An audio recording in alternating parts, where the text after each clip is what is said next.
जय गुरुजी, शुक्राना गुरुजी, सारी संगत को जय गुरुजी। आज मैं आप सबको बताऊंगी कि गुरुजी हमेशा बोलते थे, पुत्र लालच मत किया कर। गुरुजी से जुड़ते ही हम सोचने लगते हैं कि अब कुछ चमत्कार होगा, अब कुछ ऐसा होगा जिससे हमें गुरुजी की मेहर हम पर आनी शुरू हो गई है का पता चल जाएगा। जिस दिन हम गुरुजी के पास जाने के बारे में सोचने लगे, गुरुजी की मेहर तो तब से ही शुरू हो चुकी होती है। तभी आप उनके पास पहुंच पाते हो, वरना तीनों लोकों के स्वामी के पास हम सशरीर पहुंच सके, ऐसे कर्म हमारे कहाँ। जिनके सत्संग में आने के लिए ऋषि मुनि भी तरसते रहते हैं, वहाँ हम यूं जाकर बैठते हैं जैसे किसी की पिकनिक में आए हों। हम जाते हैं, बैठते हैं, लंगर खाकर आ जाते हैं। इन सब के बीच गुरुजी हमें अपने हिसाब से क्योर कर रहे होते हैं, पर हम जो अपनी तरफ से गुरुजी के पास लेकर जा सकते हैं वो है हमारी श्रद्धा, हमारा विश्वास और सबसे बढ़कर प्यार। वो प्यार जो जन्मों से हमें अपनी ओर खींच रहा है, हमारा वो प्यार जो अभी भी अपनी पूर्णता को नहीं पा सका।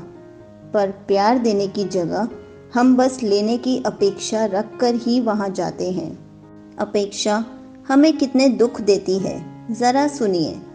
एक शख्स किसी नेक काम के लिए चंदा जमा कर रहा था।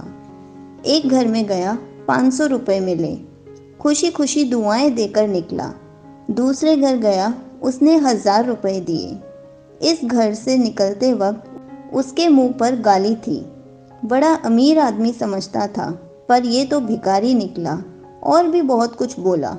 अब जब दूसरे शख्स ने पहले से ज़्यादा रकम दी, तब भी वो गाली का हकदार बन गया। कैसे?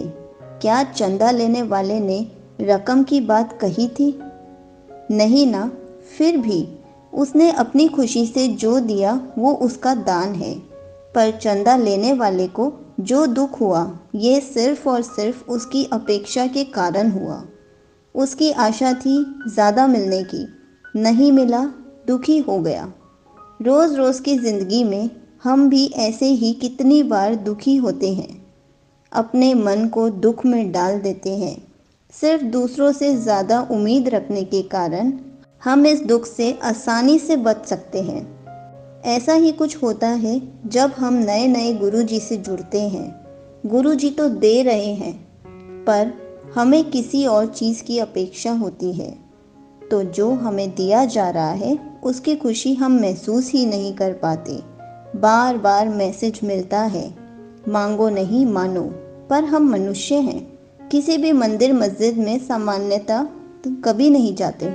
जब हमें किसी सुपर पावर की ज़रूरत महसूस होती है अपने काम को सफल बनाने के लिए, फिर हम मांगेंगे कैसे नहीं? मांगने के लिए ही तो वहाँ जाते हैं। हम ज़रूर मांगें। यदि बच्चा अपने पिता से नहीं मांगेगा तो किससे मांगेगा? पर जैसे ही मांग पूरी नहीं होती, गुरुजी से विश्वास हटने लगता है। यदि पिता समझकर मांगने गए हैं तो ये भी समझ आना चाहिए कि पिता हमें वही देगा जिससे हमारा भला होगा। जब पिता को लगेगा कि समय सही है, वो क्यों नहीं देंगे? हम अपने बच्चे के साथ भी ऐसे ही करते हैं। उनकी हर डिमांड टाइम आने पर ही पूरी करते हैं। अगर हमें लगता है कि अभी उम्र सही नहीं है, समय सही नहीं है, तो हम उस डिमांड को पूरी करने का इंतज़ार करते हैं। ऐसे ही जिस दिन गुरुजी की कृपा होती है, तभी हम ये मांगो नहीं मानो वाले स्तर पर पहुंच पाते हैं। गुरुजी हमारे बड़े प्रैक्टिकल हैं। वो जानते हैं कि जब तक हमारे घर शादी, बच्चे, पैसे और बीमारी इत्यादि की समस्या रहेगी, हम मांगते ही रहेंगे। यदि नहीं मांगा तो भी दिल में रहेगा कि गुरुजी तो ये सब दे ही देंगे, हमें प्यार जो करते हैं। इस कारण गुरुजी हम सबको धीरे धीरे इन सब संसारिक बाधाओं के बीच अंदर से रिफॉर्म करते रहते हैं, और एक दिन हम उस मुकाम तक सही अर्थ में पहुंच जाते हैं जहां मांगने की ज़रूरत महसूस ही नहीं होती। जो कुछ है सो तेरा, मेरा मुझ में कुछ नहीं, समझ आ जाता है। जो मुझे मिला वो सुख भी तेरा, जो मुझे मिला वो दुख भी तेरा। फिर हमारा सुख दुख हमारा रहा कहाँ? जब तक हम उस अवस्था तक नहीं पहुँच जाते, तब तक धीरज के साथ हमें एक ही काम करना है, वो है गुरु जी से प्यार।